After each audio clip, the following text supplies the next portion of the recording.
I have been pounding the table for the last 2 years. Yeah, you have. Making the case for UCF. It's not even so much the case for UCF as it is for a group of 5 team, right?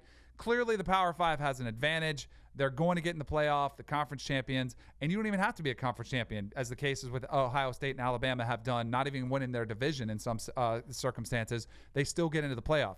UCF ran this table back-to-back regular seasons.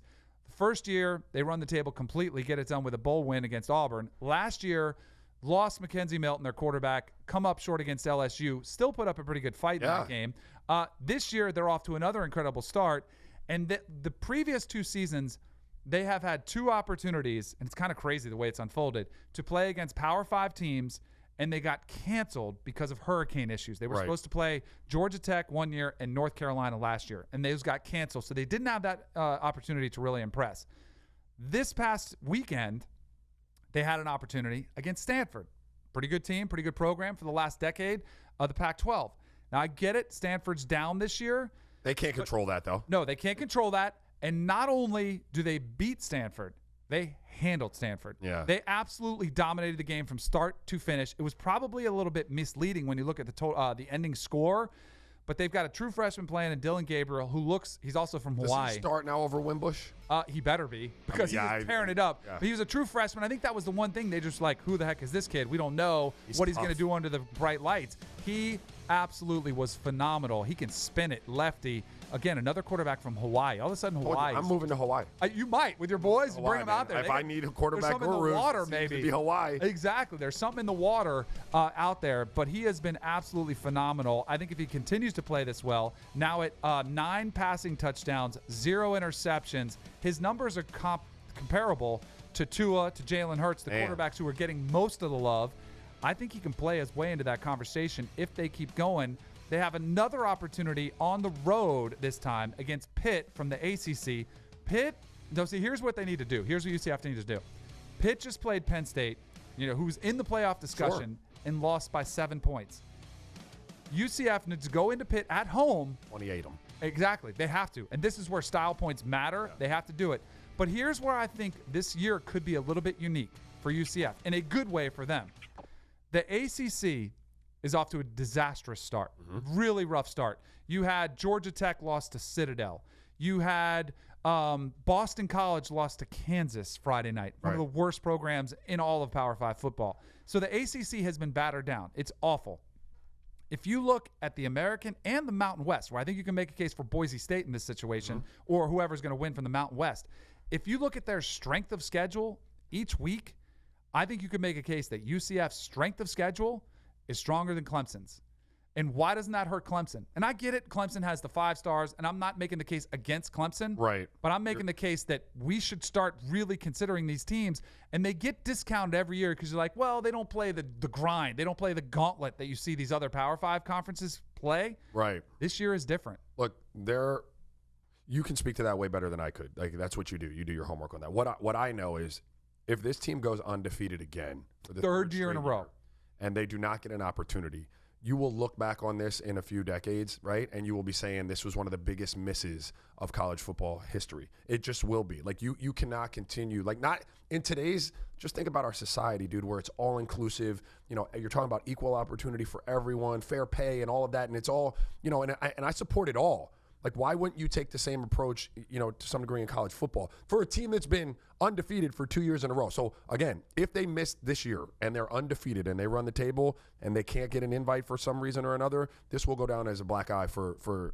college football or NCAA, whatever you want to call it. It absolutely will. And speaking to the gauntlet itself, and this is not a case against Clemson, because I think Clemson is the eventual national champion. I think they're that good. But if you compare Clemson's schedule to UCF's, UCF has a tougher gauntlet.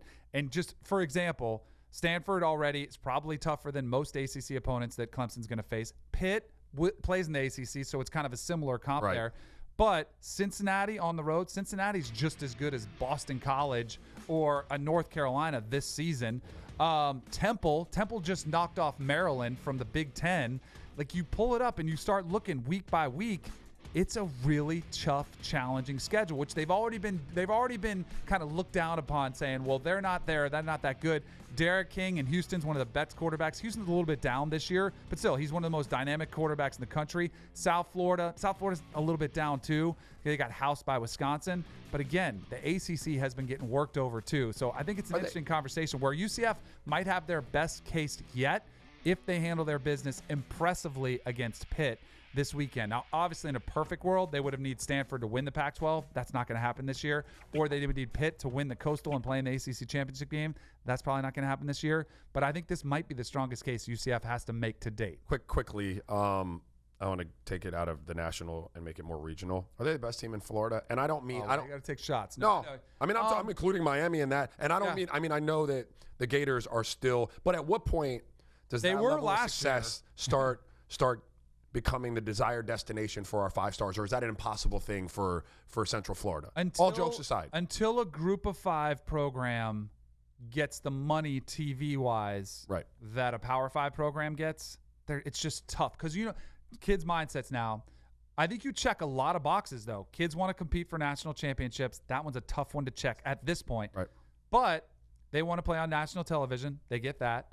Stadium is rocking. That stadium's rocking. They want a chance at the NFL. Check that box. They've got quarterbacks in the NFL, players in the NFL across the board. Gear, yes, but facilities. And that's where if you go to Florida, you go to Florida State, they're going to blow you out Miami, the water. They're going to blow you out of the water. Like I don't know that they blow Miami out of the water. Miami's come a long way. Miami like 10 years ago, Miami kind of took pride in the fact of we're old school. We just work. We just do work. We don't care what it looks like. They've put some more money in the facilities where they're up to speed. But UCF, it's not like they're garbage. But they're not getting that type of. Not quite yet. Did you see the celebrity sighting at the UCF game? I did see one. Eldridge. Yes, Eldrick Tiger Woods was at the game with his significant other there, who also his girl was wearing the UCF Knights shirt. Interesting. Yeah, so their little rivalry there within the family, and she's probably talking some trash right there, saying, "Hey, what happened there?" That boy don't look happy. No, I know they did get embarrassed. Does not look. What's going on with the lid there? I was trying to figure out if that was a visor. Or I think it's just one of those dad hat, maybe workout hats, like the Nike Dry Fit workout hats that are kind of like bikers. Like he's got such a conflicting look there. Like there's so much going on. It looks like he's wearing golf pants, right? Yeah. And he's got the almost tight tee, but a little, and then the fanny pack over the shoulder, glasses with the hat. Like it's just not a really fluid, well put together outfit. Just because you possibly could be the greatest of all time does not mean you have any sense of style, right? We've had this discussion. Yes. Well, Michael Jordan, yes, correct. is the GOAT, and you look at some of the looks historically or currently. Yeah. I don't know, they're just not quite there. And I get it. Hey, you're probably not worried about it because you're the greatest. You don't have to impress anybody. When I go out, I want people to say, "Oh, maybe that guy's better than we think he is," because the way he looks sharp. Those guys, they don't care because they are the greatest. They let their resume speak for themselves. They don't need something as shallow as their looks like I do.